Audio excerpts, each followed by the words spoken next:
La réforme bancaire expliquée aux établissements financiers dans l'espace UEMOA par le cabinet Performance Bancaire. Et puis, nous nous intéresserons à l'environnement des affaires où le CPC a procédé au lancement officiel de 225 Invest Côte d'Ivoire, un plan numérique pour investisseurs. Voici pour les titres. Mesdames, Messieurs, bonsoir et bienvenue sur Business N4 Africa.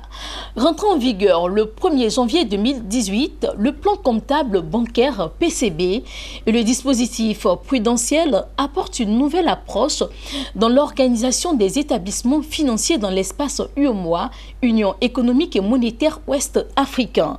Pour faciliter la compréhension et la bonne implémentation de ces réformes, le cabinet Performance Bancaire a organisé une semaine de comptabilité bancaire à l'endroit des acteurs du secteur financier dans l'espace UEMOA. Corona Sekongo et Richard Akeke nous font le point. Face à ce qu'ils qualifient de tsunami réglementaire, les responsables des établissements de crédit et de compagnies financières de l'UEMOA s'organisent.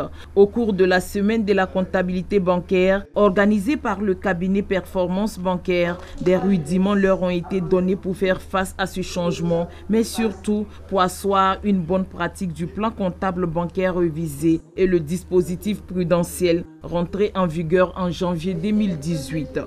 Les réformes qui sont mises en place sont très importantes. Elles sont de plusieurs ordres. Il y a l'aspect prudentiel. Comme son nom l'indique, c'est pour faire en sorte que les banques ne fassent pas du crédit qui se retourne contre elles-mêmes et contre l'économie du pays. La deuxième réforme est la réforme comptable, qui, elle, accompagne naturellement la réforme prudentielle. Et quand on met en place des textes, il faut bien qu'il y ait un contrôle, il faut des gens pour surveiller. Réussit la mise en œuvre du plan comptable bancaire révisé et du nouveau dispositif prudentiel applicable aux établissements de crédit et aux compagnies financières de l'UEMOA serait avantageux pour les établissements de crédit, mais aussi pour le client. C'est une nouvelle façon de faire la comptabilisation. Et au niveau donc des lois bâloises, vous savez, pour respecter la qualité de nos portefeuilles, il n'est pas bon que nous entretenions en nos seins des engagements à risque. Donc il est important de faire une surveillance accrue et très pointue de nos risques, de façon à pouvoir préserver l'épargne que nous confient nos clients. Les acteurs du secteur financier se félicitent de la tenue de la semaine de la comptabilité bancaire qui leur permet de comprendre les réels enjeux de ces réformes. Vous pouvez exercer les mêmes activités, avoir les mêmes types d'entreprises, mais ne pas avoir les mêmes qualités de signature auprès des établissements de crédit. Cette formation que nous avons suivie pendant ces 4 derniers jours nous a permis d'évaluer la mise en œuvre de ces nouvelles dispositions, de relever les améliorations à continuer à mettre en œuvre pour être au même niveau que nos collègues sur le plan international. Nous avons eu des intervenants de très bon niveau qui nous ont permis vraiment de faire la synthèse de toutes les informations importantes dont nous devons tenir compte dans l'élaboration des nouveaux états financiers. Les opérationnels de la comptabilité, de la conformité et de l'audit dans les banques se sont engagés à conduire les transformations induites par ces nouvelles dispositions, à bâtir et à coordonner des plans d'action efficients. Restons toujours dans le secteur des finances, mais cette fois-ci intéressons-nous à l'environnement des affaires. Le CPC, le Centre de promotion des investissements de Côte d'Ivoire, a récemment procédé au lancement officiel d'un portail numérique dénommé 225 Invest Côte d'Ivoire. Objectif, dématérialiser les services et actes administratifs en vue de faciliter la création d'entreprises en Côte d'Ivoire. Le reportage d'Hervé Blagnon et Charles Kouakou. Ce joyau est une expertise locale. conçu et coordonné par l'équipe de business du CPC, traduit technologiquement par ITS Centrex avec la maîtrise d'ouvrage du BNet. www.225invest.ci, une plateforme unique de services à l'investisseur pour faciliter les procédures de création d'entreprises en Côte d'Ivoire. Cette solution technologique a été officiellement présentée le jeudi à Abidjan. Elle consacre la volonté du CPC, Centre de promotion des investissements en Côte d'Ivoire, de fédérer l'ensemble des services administratifs dématérialisés de Côte d'Ivoire. Formalités d'entreprise, licence et permis d'affaires, formalités foncières, enregistrement des actes et décisions de justice, raccordement à l'électricité et vente aux enchères. C'est un portail, il faut donc aller sur le site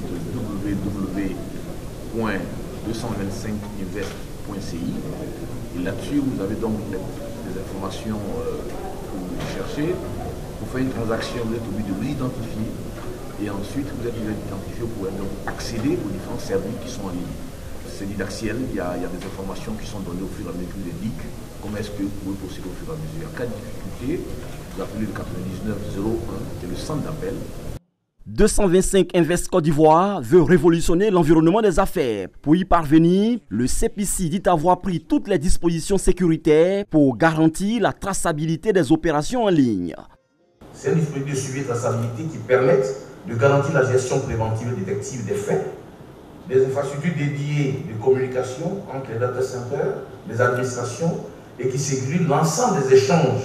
Il permet aussi donc d'avoir à son sein une signature électronique. Vous allez voir par exemple des notaires qui vont faire des transactions qui vont signer électroniquement.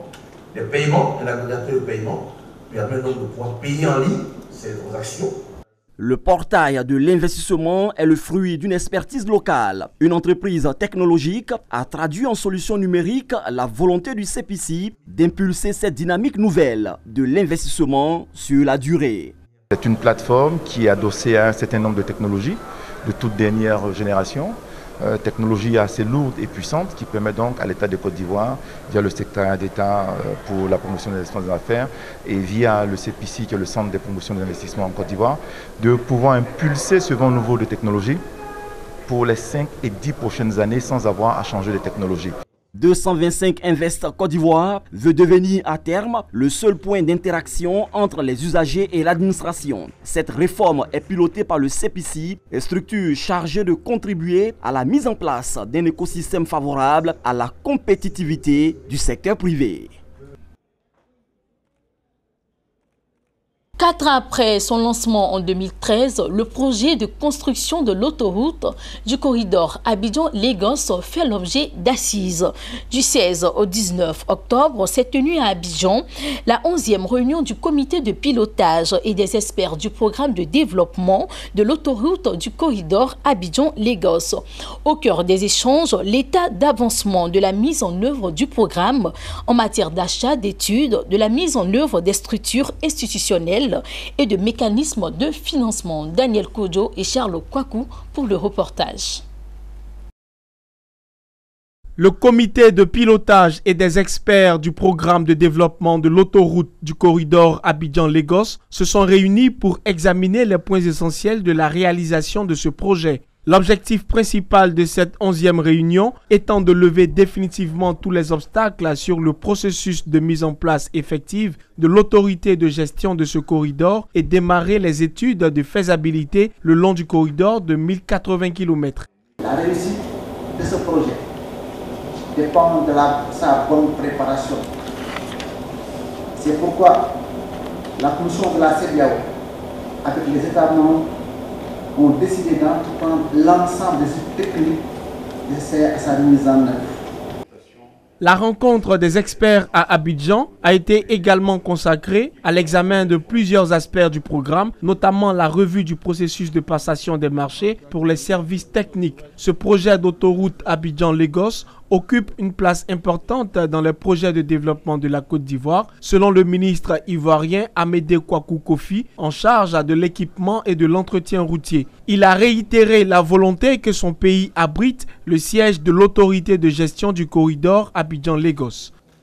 Mais vous savez que ce projet qui est important, il y a une autorité donc, qui sera en charge de la gestion de ce corridor.